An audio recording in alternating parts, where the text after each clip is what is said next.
no solo hay ganadores y perdedores entre los candidatos, sino también entre los encuestadores. Porque después al otro día se ven los números. Y bueno, ¿cuánto te dio tu encuesta? La encuesta de Raúl Aragón, que estuvo la semana aquí con nosotros, fue la que más se acercó a las cifras finales de la provincia de Buenos Aires. Un ganador. Raúl, buenas noches. Buenas noches, ¿cómo están? Hola. Nadie pensaba que iban a ser casi, ¿cuánto? Más de 12 puntos. Nadie imaginaba esto. Sí. Hubo como una especie de moderación, me parece. Sí, ¿no? sí hubo moderación y quizás hubo operaciones. Nosotros teníamos esa diferencia y la sostuvimos todo el tiempo. Es decir, llegamos a tenerlo en 13 puntos, fue bajando, después se recuperó un poco y finalmente la diferencia la estimamos en 9,95. ¿Cómo venía con el correr de las semanas? ¿Iba para más o iba para menos? No, hizo un pico en los primeros 30 días que llegó casi a 14 puntos y después empezó a bajar. Es medio inexplicable por qué pasó eso, la verdad, porque no habría mucha explicación. Bueno, porque hubo algunas medidas del gobierno, porque Cristina recupera un poco de protagonismo y después porque viene la cuestión del deterioro de la salud de Cristina. Sí, eso mejora también. La imagen de ella, ¿no? Mejora la imagen. En una encuesta, no recuerdo si fue 3 semanas antes, al poco de enfermarse la presidenta, nosotros preguntamos a los que decían que iban a votar a Insurralde, preguntamos si habían decidido votar a Insurralde por causa de la enfermedad de la presidenta. Y 1,4 había dicho que sí. Y en la misma proporción había bajado Massa. ¿De dónde sacan los votos Massa que lo hacen crecer? Bueno. ¿De Narváez? O alguna cosa que creo que vos nos dijiste una vez, que mucha parte de los votantes no lo identificaban como un opositor neto, o sea que junta dos vertientes. Sí, primero que el motivo del voto a Massa no es de opositor, no es por opositor, solo el 8%, cuando le preguntábamos por qué iba a votar por Massa, solamente el 8% nos decía por qué es la oposición. El 40% nos decía respuestas que tienen que ver con su cualidad personal, con carisma, digamos, porque me gusta, porque me atrae, porque me parece el mejor, nada definido, solamente expresiones referidas a la personalidad. Pero ¿de dónde saca sus votos? Bueno, primero hay 5,6 puntos de votos de paso que votaron opciones que no llegaron al piso de 1,5, con lo cual ese voto netamente opositor, o casi todo opositor, migra masivamente mucho. Compromiso Federal, que la fuerza de los Rodríguez Sá en Buenos Aires, toda esa constelación de candidatos. Sí, no podía votar nunca al oficialismo. Gran parte de eso migra para Massa y un poquito para Margarita Stolbizer, que después lo termina perdiendo porque queda en lo mismo. Y una gran parte del Margarita, paréntesis, terminó en ese piso del radicalismo de la provincia de Buenos Aires, que ronda los 10 puntos. No sé, siempre saca eso, 12 esta vez. Y tenga mucha propaganda, ¿o no? Acordate que hubo una elección hace una cosa, creo, 8 o 10 años, que también nadie daba 2 mangos por ella y terminó con el 10%. Sí. Margarita siempre nos hace eso, los encuestadores. Esta vez nos avivamos y le pusimos el número. Tiene 10 puntos cautivos, digamos. Sí, bueno, el caso de Margarita hay fidelidad partidaria también. Mucha gente a la que le preguntábamos por qué vas a votar a Margarita. Identidad radical. Identidad radical, es duro. En el interior de Buenos Aires eso es fuerte. Es fuerte. Y después también hay una parte de voto de Narváez, que por eso se explica la caída de Narváez, que lo visualiza como el opositor, es un voto netamente opositor y hace un voto útil, digamos. El propio de Narváez en sus análisis decía que el que saliera segundo en las PASO ganaba. Sí. O sea, decía, si yo salgo segundo, decía Narváez, en las PASO, me van a identificar como el voto útil y gano después en la elección Tenía razón en eso. parlamentaria. Yo comparto Solo eso. que esta vez no le salió a él. Sí, esta vez Massa salió primero y se convirtió en el voto útil luego. Ahora, ¿qué pasa con Massa de aquí en más? Es otra. ¿Por qué?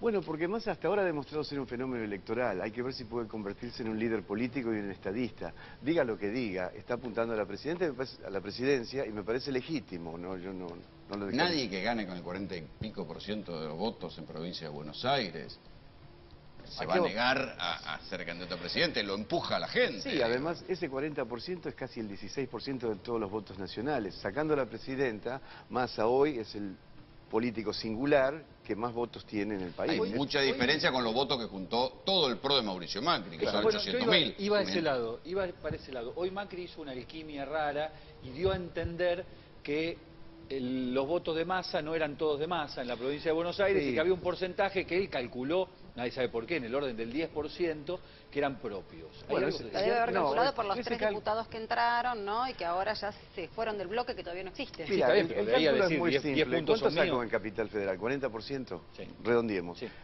Capital pesa el 10%, son 4 puntos nacionales. ¿Cuánto sacó del CEL? 25.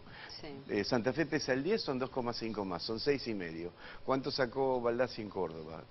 Casi 20. Casi, Son otros 2 puntos nacionales, 8,5. Y un poquitito que sacó en Mendoza, que fue con los gansos, o sea que no es todo de él.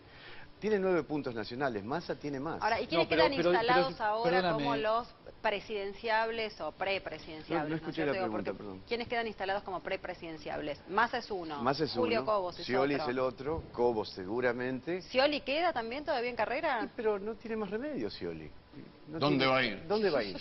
¿Dónde va a ir? Y además, bueno, no le demos por muerto a acompañar. Scioli. No perdió... Con fe, con gestión, con trabajo. Con turismo. Paréntesis. ¿A vos te parece que alguien puede ser seriamente candidato a presidente con ese catálogo de frases huecas? Digo, va a tener que mejorar su discurso, porque ayer no dijo nada. Bueno, de la Rúa fue presidente de la Argentina, ¿no? De la Rúa, por ejemplo. Sí, dijo, soy aburrido. Tiene que empezar a decir algo, ¿no? Pero Massa también tiene un problema similar. Lo que acabo de decir de la inseguridad, fíjate que es la mitad del problema. Sí, claro. Él entiende la inseguridad, la solución es cámaras, descentralización de las fiscalías, modificación del código, municipalización de la policía y modificación del código. O sea, vigilancia, represión, castigo. Pero eso es el emergente de la inseguridad. Si él simultáneamente no plantea atacar las causas que generan criminales, claro, sí. lo único que termina haciendo no es cárceles cada vez más grandes y más policías. Es decir, a Massa le falta dar el salto estadista, pensar como estadista. Está pensando como intendente todavía. Yo creo que lo va a dar, digo, no lo digo, no lo descalifico, además creo que le hace bien a la política la aparición de Massa. Disculpa, vuelvo un poquito para atrás en una cosa. ¿Cuánto de el acuerdo con Macri lo favoreció a Massa en la provincia de Buenos Aires? Bueno, ¿es posible estimarlo? Mira, te puedo dar una referencia. Nosotros cuando lo medíamos a Macri, en distintas instancias, en la provincia de Buenos Aires, Macri pesaba 8, 9, por ejemplo, cuando hacemos la pregunta presidencial, Macri tiene entre 8 y 10 puntos, según el día. Estaría por ahí entonces. Claro. Quizás eso Tengo un número de una encuesta recién terminada de Poldata que dice lo siguiente, la encuesta se hizo hoy, se terminó hoy, en Cava Conurbano, que sería la zona Lamba metropolitana, dice, ¿a quién le parece hoy el mejor candidato para presidente? Sergio Massa al 27,9%, Daniel Scioli el 17,1%, Mauricio Macri el 16,5%, Hermes Wiener el 11,4% y otro candidato 17,8%. Si esto lo separamos en conurbano y Ciudad de Buenos Aires, tenemos en el conurbano Massa 28,2%, sube un poquito Scioli a 19,1%, Mauricio Macri 15,4% y sorprende Wiener con un 10 puntos en el conurbano y otro candidato 17,5%. El 10% de Wiener son los mismos Margarita. Exactamente, y en lo que es la Ciudad de Buenos Aires solamente sube Mauricio Macri a 20 puntos de intención de voto, Sergio Massa 26, Hermes Wiener 14 y Daniel Scioli 10 puntos en la Ciudad de Buenos Aires, que eso me parece bastante poco acá. Claro, ahí lo que nosotros decíamos respecto de Scioli, que era uno de los que uno lo podía poner en el bando de los derrotados. Ayer se lo veía con cara larga en el acto y las frases que salió, con las que le salió a justificar el resultado electoral, no fueron de las más felices. Véanlas.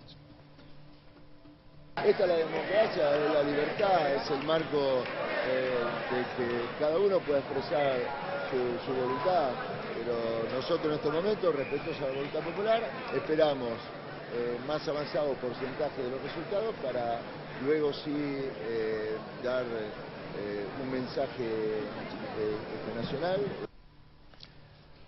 Bueno, Juan Cruz, el detalle de lo que decía Scioli casi parecía la propia caricatura que se hace de él muchas veces, ¿viste? Que no se imperturbable, bueno, que no dice nada, nunca tiene una definición. Con fe, con optimismo, con ganas. Con gestión, con trabajo, con esperanza. Con trabajo, con turismo.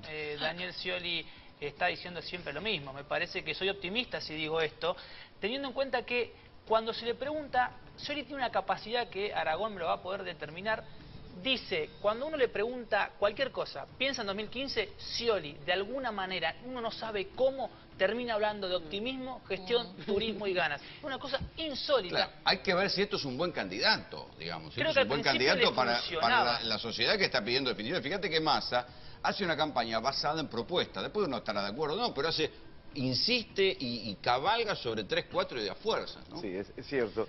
Pero respecto a lo que decías, la sociedad está pidiendo... Yo creo que la gran oportunidad de Massa es que la sociedad lo que está pidiendo es un cambio en la cultura política. Hay un hartazgo profundo con este modo de hacer política, con esta clase política, y eso es muy profundo en la sociedad y muy transversal a la sociedad. Hay un gran consenso, larvado, dormido, que no se expresa todo el tiempo. Si él consigue configurarse como el que representa una nueva expresión de la política, distinta de la política actual... Que no es el hartazgo con la política como en el 2001. O sea, pasaron 10 años y cambió la agenda de reclamos. O sea, ahora lo que hay es una agenda de reclamos, me parece, mucho más concreta, mucho más precisa, de gestión, de solución de problemas. Y hay un dato más, y es que la sociedad civil está volviendo a la política de una manera civil, digamos, de una manera, no hacia el poder, sino hacia la política. Fíjate que hubo 43.000 o 45.000 fiscales voluntarios. Esto es muchísimo, son la mitad de los fiscales, casi la mitad de los... Esto es muy... Nadie le prestó mucha atención a esto, pero es muy significativo eso. Ahora, lo que quería plantearle era cómo le puede jugar el Congreso, ¿no?, a Sergio Massa, y además un Congreso que a su vez el escenario, hay que decirlo, puede llegar a ser muy interesante, porque por primera vez me parece que van a coincidir y a convivir muchos que quieren ser presidentes. Sí. Hay muchos potenciales candidatos en esta vuelta a partir del 10 de diciembre. Primero va a ser un Congreso de lujo, digo, está Wiener, está Cobos, no es un Congreso, Massa, con una cantidad de votos infernal. Es un Congreso con cabezas importantes. Ahora, Gabriela Michetti, que va a ser otra de las potenciales, por lo menos para la ciudad de Buenos Aires, como muy fuerte. Pino, en fin, es interesante. Lo que pasa es que el juego en el Congreso es distinto. De Angeli en el Senado puede ser... Sí. Por lo menos divertido. Sí, por lo menos divertido. Lo que pasa también es que es un Congreso, el juego en el Congreso es otra cosa, es un juego entre profesionales y son tahúres todos. Ahí, claro. Ahí no sé, ahí... Sí, hay que ver quién sobrevive de acá al 2015, ¿no? En este juego. Claro. Sí, te dicen, sí, te firmo el proyecto y después no te lo firman y hablan en contra. O te pongan la ambigüedad de que tengas que firmar un proyecto que tiene un componente que no te gusta, pero que gusta a la población. ¿Cómo haces ahí? Le ha pasado, yo recuerdo una senadora, no la quiero nombrar, una senadora peronista, no kirchnerista, que cuando se restatizó YPF no sabía qué hacer porque ella estaba totalmente de acuerdo con la restatización, pero no estaba de acuerdo con el modo. Entonces, hizo abstención, no podía hacer otra cosa. Una pregunta, ¿ves algún tapado en la carrera por la sucesión presidencial dentro del kirchnerismo? No, un medio destapado, pero hay que ver si se termina de destapar, es Uribarri, ¿no? Es Uribarri. Urtubey ya no creo que... Urtubey puede ser un buen vice de alguien, pero no lo veo presidencial. Y Urtubey lo está jugando Zanini, ¿no? Es la apuesta de Zanini a una cierta continuidad del kirchnerismo que les dé una cierta... ¿Y lo de Capitanich? ¿Tiene algún viso de realidad? El problema es que Capitanich mide mal, mide muy mal a nivel nacional. Urtubey no tiene mucho nivel de conocimiento, pero el nivel de conocimiento que tiene es bastante bueno, está bien calificado. Así que no, tapados, no, hoy no se ven, ¿no? Raúl, te agradecemos mucho que hayas venido. No, yo les agradezco la invitación. Gracias, y felicitaciones por la encuesta, que fue la ganadora.